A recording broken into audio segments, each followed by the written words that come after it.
अस्सलाम वालेकुम व्यूअर्स, कैसे हैं आप। आज मैं आपको बताऊंगा जी कि एक इलीगल सोसाइटी में और एक फेक सोसाइटी में क्या फ़र्क होता है। कि नॉर्मली क्योंकि रावलपिंडी के अंदर तो ज़्यादातर हाउसिंग सोसाइटियां हैं वो प्री लॉन्च स्टेज के ऊपर ही फाइलें बेच रही होती हैं जब उनका एनओसी भी अप्रूव नहीं हुआ होता तो, लेकिन मोस्टली उन्होंने अप्लाई किया होता है तो ज़्यादातर वो इलीगल स्टेटस के अंदर ही आ रही होती हैं, इसलिए वो एक किस्म का रिस्की भी होता है, लेकिन डेफिनेटली उनके प्रोसेस चल रहे होते हैं तो उस हिसाब से वो अपने प्लॉट बेच रहे होते हैं। लेकिन उसी कवर के अंदर बहुत सारी फेक सोसाइटीज़ भी आ जाती हैं जो कि आपको उसी के तरह से आपको प्री लॉन्च ऑफर करके और सारी कहानियां करके आपको प्लॉट बेच के चली जाती हैं।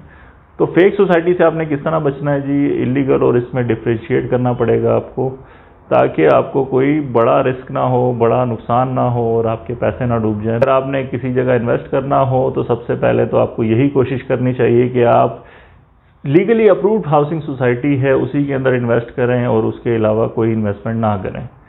लेकिन सपोज एक सिचुएशन है जैसे चक्री रोड है, मोस्टली अगर यहाँ पर आप देखेंगे तो सारी हाउसिंग सोसाइटियाँ जो इतनी बड़ी बड़ी लॉन्च हुई हैं और जो भी डेवलपमेंट कर रही हैं यहाँ पे, इनको एनओसी नहीं मिला हुआ। यहाँ पे सारी इलीगल सोसाइटीज़ कहलाती हैं, इंक्लूडिंग पार्शली जो आपका कैपिटल स्मार्ट सिटी है वो भी पार्शल अप्रूवल है, बाकी उसका इलीगल में आया हुआ है।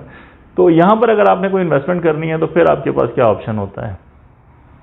तो या तो पहली ऑप्शन है कि आप इन्वेस्टमेंट ना करें, दूसरी ऑप्शन है कि आप अपना वर्कआउट अच्छा करें और आप डिफ्रेंशिएट कर लें कि फेक सोसाइटी कौन सी और इलीगल सोसाइटी कौन सी है और कौन सी इलीगल सोसाइटी मतलब इन्वेस्टमेंट के लिए कुछ बेहतर है और बाकी कौन सी सोसाइटी आपके लिए बहुत ज़्यादा रिस्की है। तो उस हवाले से डिफरेंस बताऊंगा आपको फेक और इलीगल के अंदर, ताकि आप बेहतर तरीके से इस चीज़ को अंडरस्टैंड कर लें और आपने कोई भी इन्वेस्टमेंट करनी हो तो उस हवाले से बेहतर तरीके से सोच समझ के ही कोई चीज़ प्लान करें ताकि आपको कोई नुकसान ना हो या नुकसान का अंदेशा आपका मिनिमम हो जाए। तो सबसे पहली बात ये जी कि इलीगल सोसाइटी जो होती है वो बेसिकली उनके पास ज़मीन होनी चाहिए, ज़मीन होती है, उनकी ज़मीन कंपनी के नाम पे होती है और फिज़िकल उसकी लोकेशन भी मौजूद होती है मौके के ऊपर, जहाँ पर उनकी बाउंड्री भी बनी होती है, या बाउंड्री ना भी हो तो उनके लेबल्स लगे होते हैं या टैग्स लगे होते हैं, जगह जगह उन्होंने अपनी मार्किंग की होती है। तो उनकी ऑनरशिप बिल्कुल होती है, उनके पास डॉक्यूमेंट्स भी होते हैं लैंड के उस कंपनी के नाम पे। तो आप डेफिनेटली आपको लैंड ऑनरशिप ज़रूर चेक करनी चाहिए कि इनके पास ज़मीन है या नहीं है, ठीक है। क्योंकि अगर आपके पास ज़मीन ही नहीं है तो फिर आपने क्या चीज़ बेचनी है। अगर आपके पास ज़मीन है तो अल्टीमेटली आप डिलीवरी की तरफ भी जा सकते हैं, तो वो एक काफ़ी आपका रिस्क कम हो जाता है। जो फेक सोसाइटी है एक्चुअली उनके पल्ले कुछ नहीं होता, या तो उनके पास चंद कनाल ज़मीन होगी या बिल्कुल भी नहीं होगी, सिर्फ उन्होंने पेपर ही बेचने होते हैं और बातें वो बड़ी करेंगे, लेकिन एक्चुअली उनके पास दिखाने को कुछ नहीं होगा। ना उनके पास लैंड ओनरशिप के डॉक्यूमेंट होंगे और ना इतनी बड़ी ज़मीन होगी मौके पे दिखाने के लिए।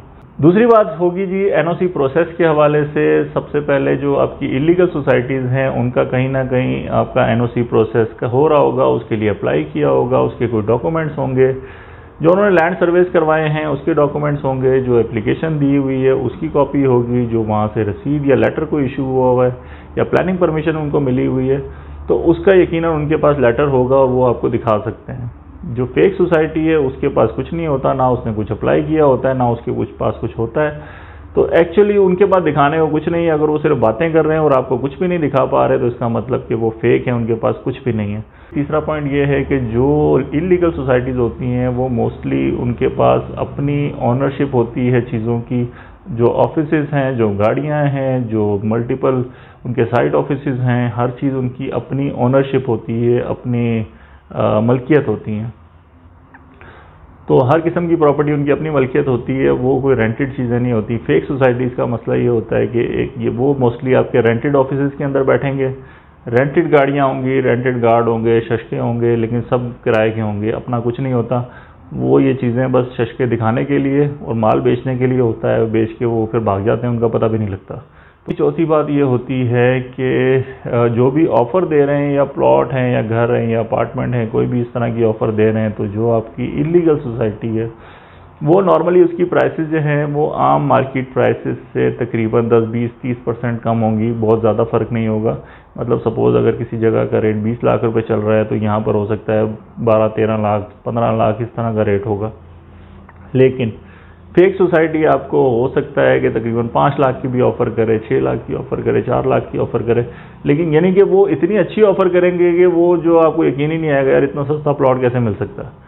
ठीक है। तो बहुत सस्ते प्लॉट या बहुत सस्ती ऑफर्स आपको कराएंगी ताकि आपको अट्रैक्ट किया जाए और आपसे पैसे खींचे जाएं, और डाउन पेमेंट भी बड़ी थोड़ी सी रखेंगे ताकि आपको हर बंदा ही वहाँ पर ले सके, ताकि कम टाइम के अंदर ज़्यादा चीज़ें बेच के और वो चीज़ें लेके रफू चक्कर हो जाए। क्योंकि कम पैसे दे रहे होते ज़्यादा लोग से रिसर्च भी नहीं करते। किसी ने कहना है 50,000 रुपये अभी डाउन पेमेंट है और बाकी जी आपने देना है 3 साल में 5 साल में, तो 50,000 रुपये तो बंदा कहता है चल यार मेरा भी कर दे, मेरा भी कर दे। कोई इतनी ज़्यादा वर्कआउट नहीं करते, कोई बहुत ज़्यादा बड़ी इन्वेस्टमेंट नहीं है तो लोग ज़्यादा कर लेते हैं इसको। ये तो एक नॉर्मल एग्जांपल दे रहा हूँ। कई सोसाइटियाँ तो ऐसी जो कहती हैं 10,000 दे दें, 20,000 दे दें, इस तरीके से वो करके उसके बाद रफू चक्कर हो जाती है, पता भी नहीं होता। तो एक और फ़र्क भी है जी कि अगर जो इलीगल सोसाइटीज़ है मोस्टली उसके अंदर जो किसी शहर की बड़ी मार्केटिंग कंपनीज़ हैं, बड़े रियल स्टेट के लोग हैं, वो नॉर्मली उसके साथ जुड़े होते हैं, उसके साथ काम कर रहे होते हैं। और जो फेक सोसाइटीज़ है नॉर्मली कोई बड़ा ग्रुप उसके साथ अटैच नहीं होता। नॉर्मली आपको ज़्यादातर वो अंडर हैंड डीलिंग चल रही होती है, कोई इधर उधर से करके बेच रहे होते हैं।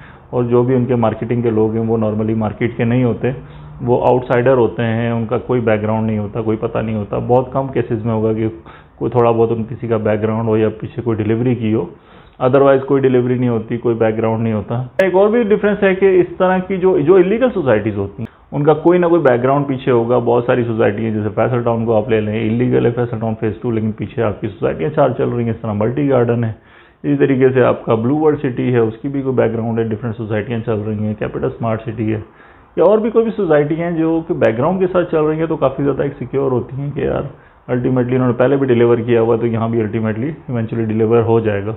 लेकिन जो फेक सोसाइटी है उनका ना बैकग्राउंड है, ना कोई पता है उसका, तो एक्चुअली उन्होंने ना डिलीवर करना होता है और उन्होंने भागना ही होता है, तो वो भाग जाते हैं।